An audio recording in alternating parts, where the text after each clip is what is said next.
Delayed enlightenment. I can't remember the last time I wasn't high.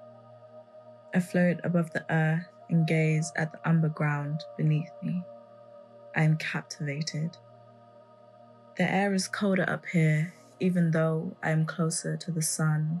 She warms my skin, but my wings do not melt.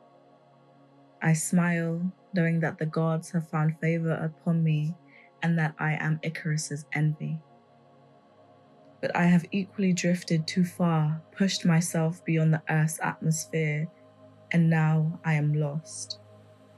How I yearn to sink back down and plant my feet on the ground, allowing the vibrations to explore me. How I wish I could breathe that mortal air and let my body be a slave to the elements once more. I curse them, the air, the sun, the sea, the earth beneath me, for they have failed me. With eyes squinted and lips curled with bitterness, I surrender. I submit. I succumb to the frequency of loneliness. Doomed am I to float and never again plant my feet in the umber soil below.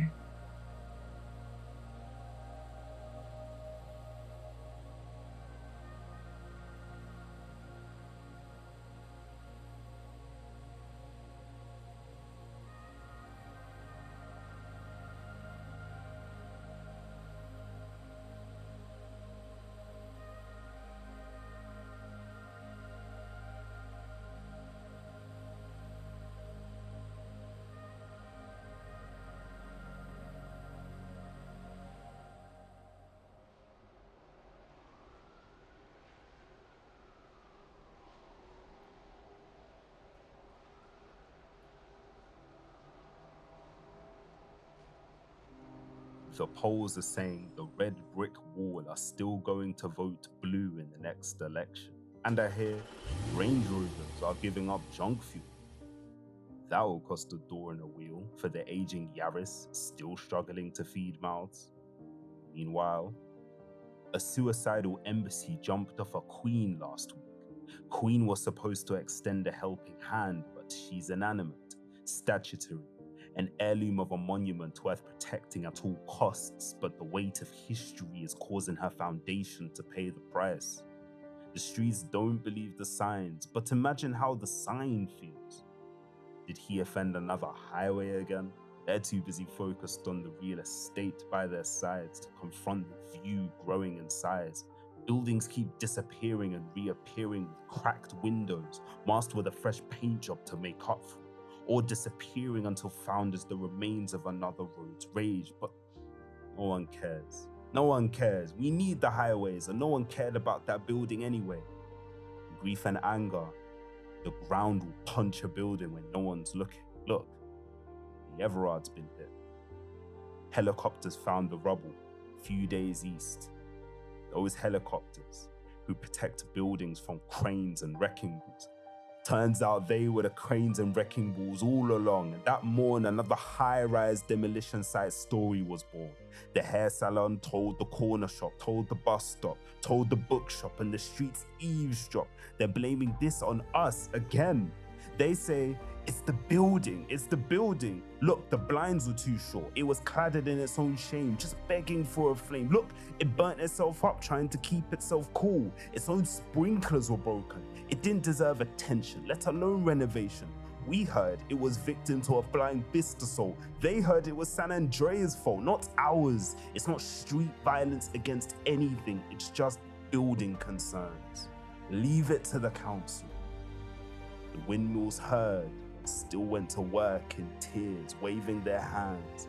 One attempts to give out the message, failing to get the street's attention. The other knows they won't listen. Instead, she spends her days spinning, making sure the energy is efficient. It keeps the streets tipping. Never listen, never give any chance to a growling engine. She knows the streets will pay to see a windmill dance in silence before they hear it speak freely. That night, the skyline shone bright as a cry of defiance. The buildings showed up, held hands, united. Then that city was taped up. The buildings were pulled to the ground and handcuffed. and the black buildings watching had to laugh a bitter laugh. Otherwise, they would have been crying. The Everard got justice, but despite the resources, despite the funding, the helicopters never even found the rubble that looked like them.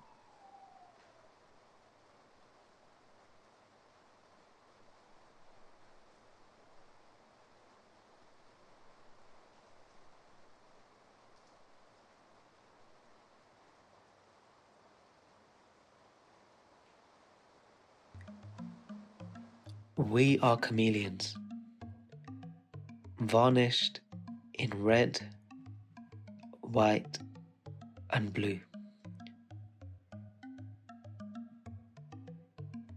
Our varnish brands us in forests and deserts. But in the harsh light of the concrete factory, we are only green. Our colours mix and brawl in the sky, leaving our horizons foggy.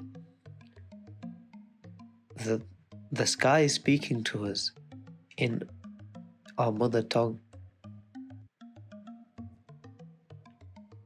But are your horizons really foggy? Your homes are brighter now.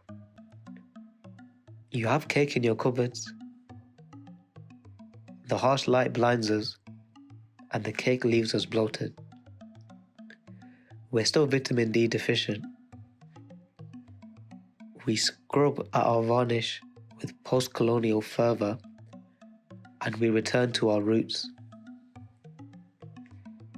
We were born in flooded war zones, grounds blasphemed by red flags and landmines. Our soaking glasses impeded our vision, and we continue to explode. This lava ground was green for our parents. Isn't it ironic how ambition removed them of their clarity? So what is left of us? Our spirits anaesthetized to misunderstanding. Identity and home painfully intangible. It is our colour that remains. Resolute in a refusal to be exoticized, with hearts revealing a green that never faded away.